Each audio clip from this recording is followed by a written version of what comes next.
In the previous video, we talked about the first 4 topics of Chapter 3, Thinking as the Instrument of Knowledge.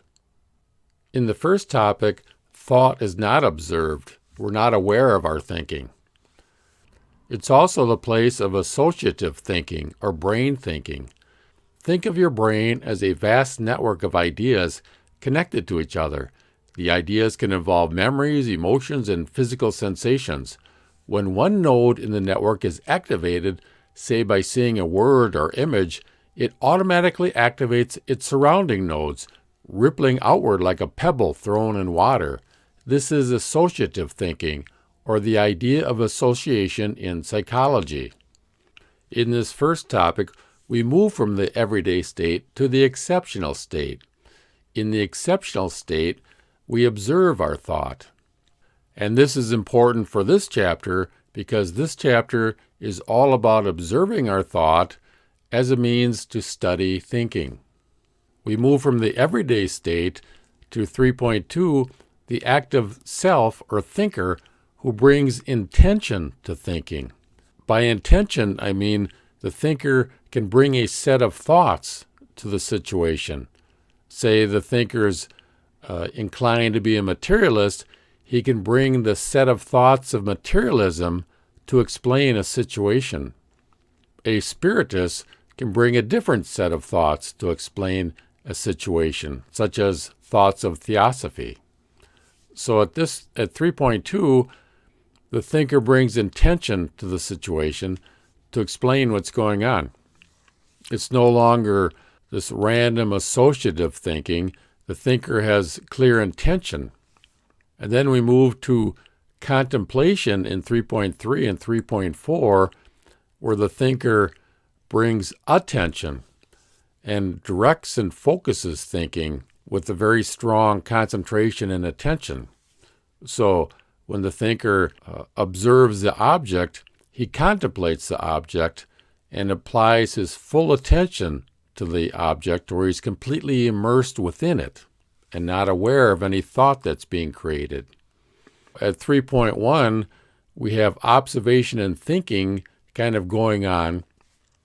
And in 3.3 and 3.4, we split the observation from the thinking by directing our attention.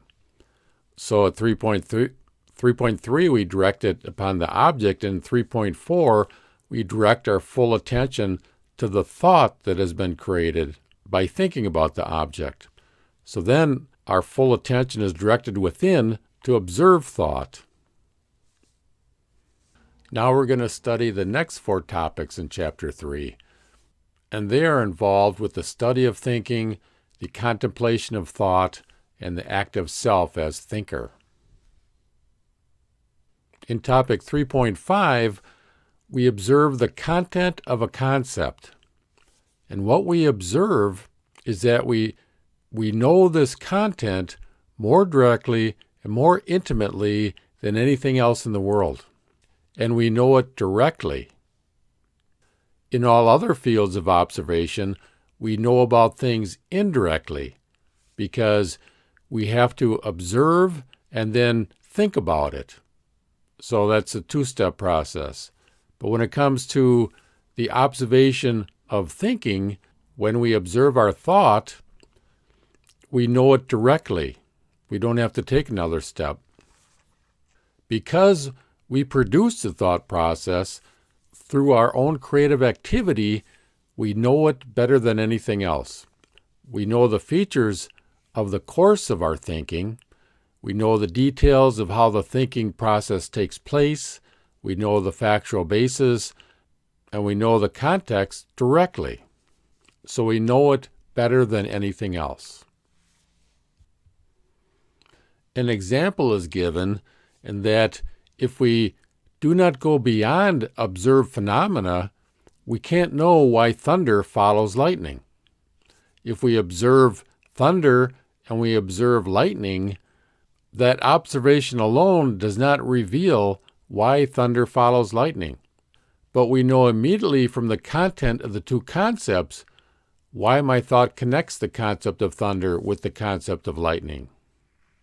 So we're comparing the concept lightning with the observation of lightning, and the concept of thunder with the observation of thunder. By knowing the concepts, we can make the connection. Now here's an example. These are definitions. Here's a definition of the concept of lightning.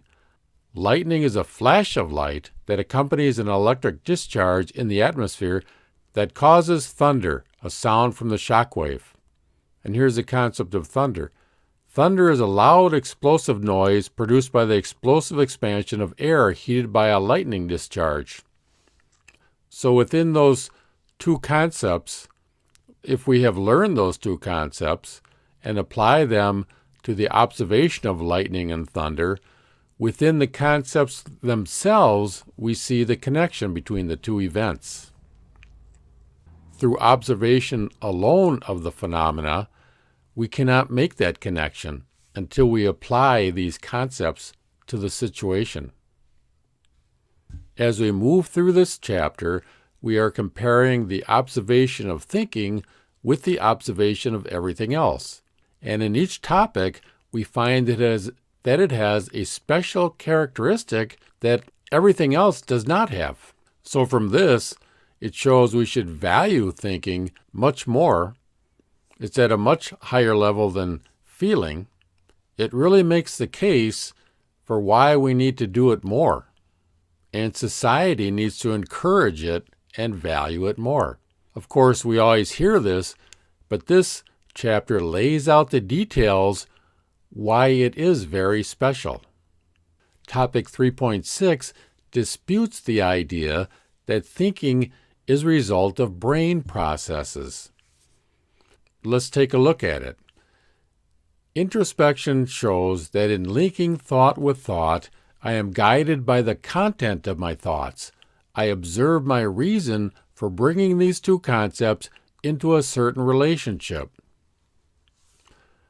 Now, materialism believes that thinking is a brain process of how one physical process in my brain influences another while I carry out a thought operation. But simply by observing your thinking process, you see that you have reasons for linking thoughts. They're not linked together by brain processes. They're linked together by reasons that come from the content of your thoughts. But then the materialist can say, well, those ideas you're getting that are linking your thoughts, they're just the result of material processes. So they are, huh? Well, where's the evidence to show that?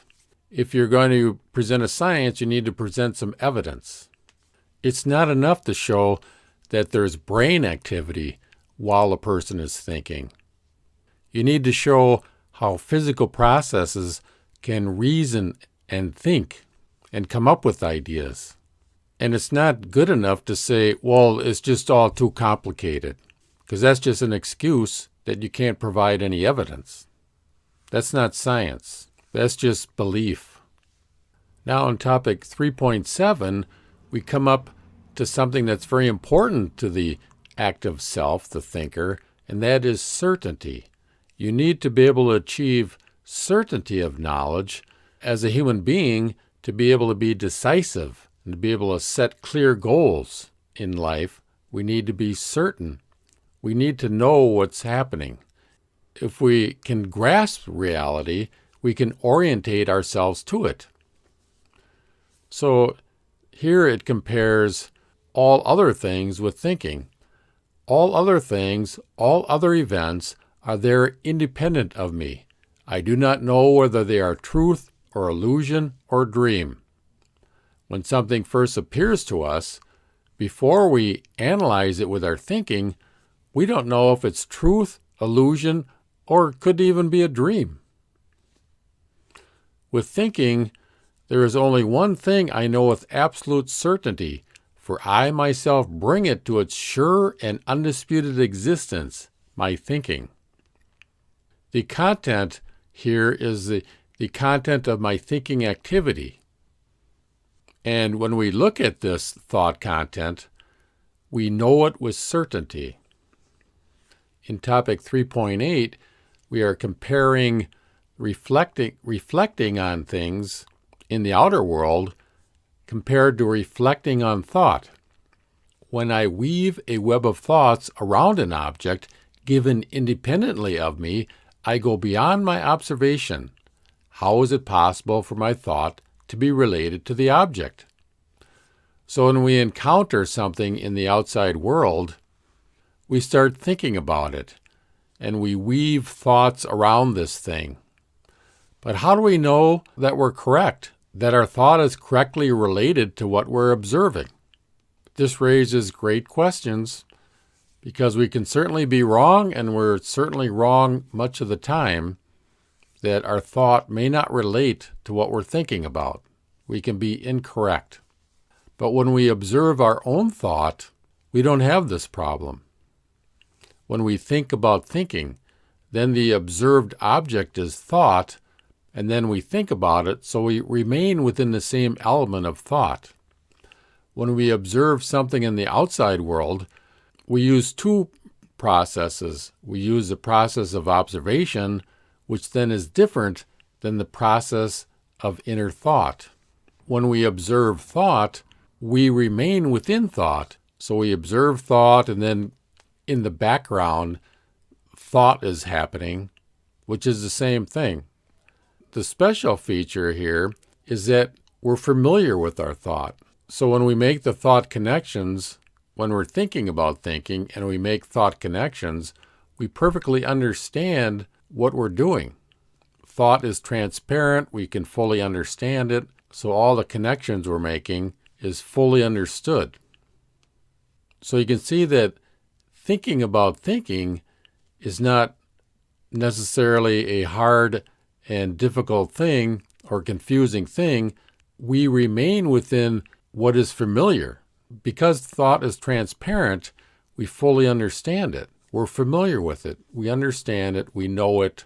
So in thinking about thinking, we're in a realm that's very comfortable for us and very familiar to us, more so than any other realm. I'm trying to put out some videos to create interest in the philosophy of freedom and keep people engaged in thinking about the philosophy of freedom. If you have any comments or ideas for future videos, let me know, and maybe I'll produce a video on that. If you have any questions, ideas, or whatever. Or maybe you want to produce your own video about the philosophy of freedom, and I might post it on my channel, on the Philosophy of Freedom channel. The philosophy of freedom has an important role to play in these times, so everything we can do to create interest in it is going to be a good thing.